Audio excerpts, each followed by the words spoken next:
நீங்கள் யாரையும் தற்செயலாக சந்திப்பதில்லை. அல்லாஹ் ஒரு காரணத்திற்காக தான் உங்கள் வாழ்க்கையில் வெவ்வேறு நபர்களை சந்திக்க வைக்கிறான். விரைவிலோ அல்லது பின்னாளிலோ அதற்கான காரணத்தை நீங்கள் கண்டுபிடிப்பீர்கள். சிலர் இருப்பார்கள், சிலர் இருக்க மாட்டார்கள். சிலர் உங்களை பலப்படுத்துவார்கள், சிலர் உங்களை காயப்படுத்துவார்கள். சிலர் உங்களை நேசிப்பார்கள், சிலர் உங்களை வெறுப்பார்கள். இறைவன் மீது நம்பிக்கையும் பொறுமையும் தான் வேண்டும்.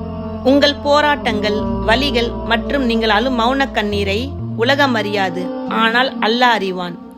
இருட்டிலும் எறும்புடைய கால் சப்தத்தை அறியக்கூடியவன் உங்கள் கவலையை அறிய மாட்டானா? அவனுடைய திட்டத்தை நம்புங்கள். அவன் வெளிப்படையானதையும் மறைந்திருப்பதையும் காண்கிறான். பொறுமையுடன் இருங்கள். பொறுமையாளர்களுடன் இறைவன் இருக்கிறான். கஷ்டங்கள், கவலையின் போது பொறுத்து கொள்ளுங்கள், பொருந்திக் கொள்ளுங்கள். இறைவன் நாடினால் கிடைக்கப் பெறும் பொக்கிஷங்களும் வெகுமதிகளும் தகுந்த கூலிகளும் எண்ணற்றவையாக இருக்கும்.